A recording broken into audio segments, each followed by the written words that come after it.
Mata upo e lua se fulutolu. Ua whaola ina kaila e tāvita. Ua sao o ia ile 5 o saulo. Na tauina atu ia tāvita. Ua whapea. Whauta. O loo tau felicitia makaila. O loo lantou vete fo'i mea saksai saito. Ona fasili leo tāvita ia Jehova ua whapea. O te alu ea ma o fasi na felicitia. Ona fetalai mai leo Jehova ia tāvita. Alu ia, ma e fasi ia felicitia. Ma e whaola ia kaila. Ona fai mai leo tangata o tāvita ia te ia. Whauta. Ua tātou fefefe i nei iuta. Ai atili ei pe a tātou o antu i kaila i leitu tau a felicitia. Ona toi fesili lava leo tāvita ia Jehova. Ona tali mai leo Jehova ia te ia ua whape mai. Tula ia. I nā luifo i kaila. A wau te tu i nā tu felicitia i lo 5. Ona alu atu i leo tāvita ma ona tangata i kaila. Ua lātou tau ma felicitia. Ua whaoa lātou mea. Ma fasi ante i lātou i le fasi tele. Ua whaola fo i e tāvita i e na nonofo i kaila. Na sola mai avi anta le antali o ai meleka i tāvita i kaila. Ua alui fo ai o ia ma le e fota i lona 5.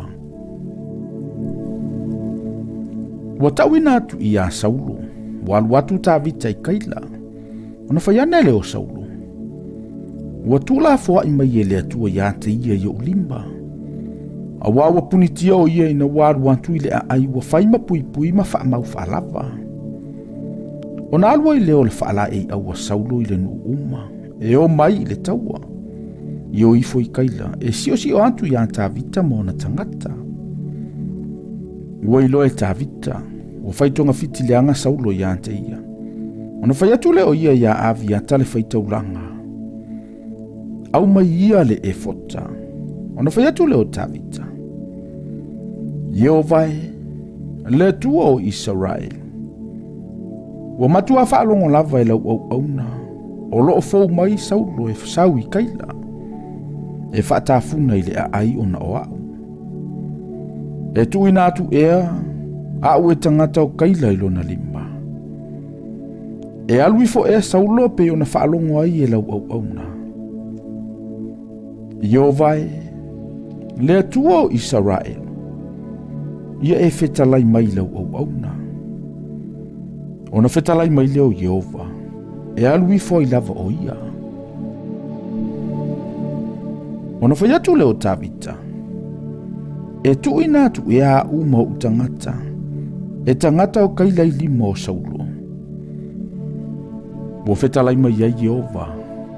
La tau te tu ina tu ai lava o tau. Ona tu lai leo tāvita mo na tangata. Pe atoa se to ono ngā lau mo lātou o ese nai kaila. Ua so ona o lava. Ua tau ina atu i a Saulo. Ua sola tāvita nai kaila. Ona tu ai le e ia ua le toe alu atu. Ua nofo tāvita i le vao i olo maunga. Ua nofo i le maunga i le vao sifi. Ua sa ile Saulo i ante ia i aso uma. A ele tu ina o ia ele atua i lona 5. Ua ilo e tāvita ua alu atu Saulo e sa ili ia oti o ia. Sa ia tāvita i le vao sifi le vao matua. Ona tūlai leo i o nā tana le atali o Saulo. Ua alu atu ia tāvita i le vao matua. Ua whamalosi ia ante ia i la le atua. Ua whai mai fo ia ante ia. Aua le fefe. Aua le e le maua oe le 5 o Saulo lo utama. Ai whai oe matupo Israel. O au fo ia o te au pito atu i ante oe. O ilo lava e lo utama o Saulo e whapea lava. O na whai leo la maava e ngai lumo Jehova. Ua nofo tāvita i le vao matua. Ai alu atu i o nā tana i lo na whale. Ua ae tangata o sifi a Saulo i ki pea ua whapea. E leo wala fi e tāvita i ate i mātou i olo maunga i le vao matua i le maunga o hakila. O lo i le tu i tonga o Yesimoni. O le nei le tūpue. Ia e maliu i fo i mea uma wanau nau i eilu fina ngalo e maliu i fo ai. Ai a mātou e tuina atu o ia i le lima o le tupu. Ona whai mai le o Saulo. Ia whamanu ia o tau e Jehova.